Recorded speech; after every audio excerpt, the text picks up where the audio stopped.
Magandang gabi po. Gusto ko na po maliwanagan yung bukod po sa 12 apostol, yung meron po na dagdag si Matias po, si Pablo, si Bernabe. Ngayon po, pagdating po sa Apokalipsis, yung pangalan nila sa gate, bakit po 12 lang po yung nakasulat? Bakit po? Kasi 12 gate yun, representing the 12 tribes of Israel, ano? No, di ba? There are 12 tribes of Israel. Each apostle is designated to a tribe. Kaya, 12 gates, 12 apostol, 12 tribo ng Israel. Hindi kasama si Pablo at saka si Bernabe. Kasi meron naman silang separado. Pakinggan mo, nasa labas naman. Basa.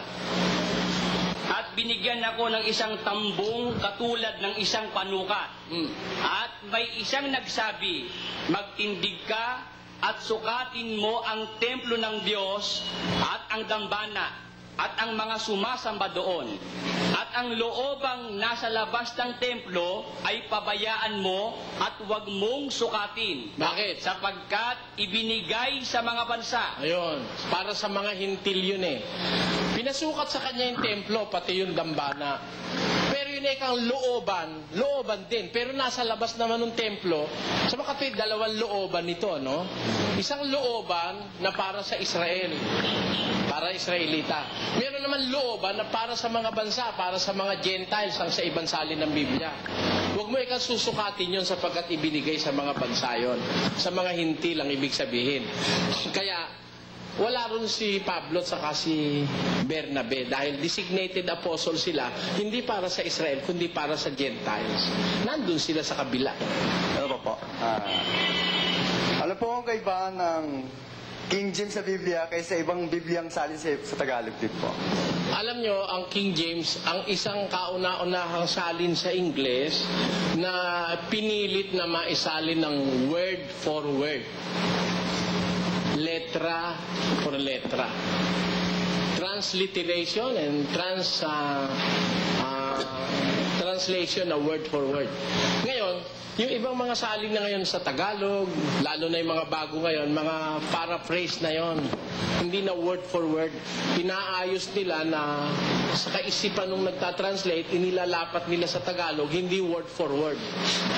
Ngayon, itong King James, kung mababasa mo, no, yung King James rendition, meron kang mababasa mga italics, mga hindi letrang patayo, kundi pahilis. Ibig sabihin, pag wala silang mailapat na katumbas na letra at word sa Tagalog, nilalagay nila in italics. Kaya mahahalata mo na yung King James Version, talagang letra, word for word ng pagkakasalin. In case na hindi pwedeng isalin word for word, ginagawa nila in italics. Ayun. Kaya maganda ang King James Version. Kaya lang nagkaroon pa ng revision yan. Meron pang isang mas maganda, yung Revised Standard Version, which is a revision of the King James Version. Ngayon, para wag kang mag-alinlangan, ano? Kung may makikita ka mang maling pagkakasalin, better refer to the Hebrews and to the Greek translations. Kasi ito galing sa Greek eh. Kung may mali rito, di punta ka sa Greek. Maintindihan ko kaya yung Greek. Pagka hindi mo maintindihan, sumangguni ka sa mga nakakaintindi ng Greek. Kagaya sa ating samahan, yung aking pamangkin, nagmamaster ng Greek and Hebrew, siyang sinasangguni namin dahil hindi rin ako marunong ng Greek at Hebrew. Pero nakakaintindi ako ng paunti-unti dahil meron akong dictionary of the Greek and Hebrew language of the Bible. Medyo mahal lang bago mo mabili. Siyempre, talagang kailangan yon sa pag-aaral mo ng katotohanan, considering the fact that the persons who wrote the Bible are not Tagalog. They are neither English or German. Sila yung mga Hebrews at saka mga Greek-speaking people. Yung tinatawag na Koine Greek ang ginamit nila. Kaya, if you want to avail of the yung talagang real sense of the Bible, punta ka sa Greek. Pag hindi ka pa satisfied, punta ka sa Hebrew. Pwede. Salamat po.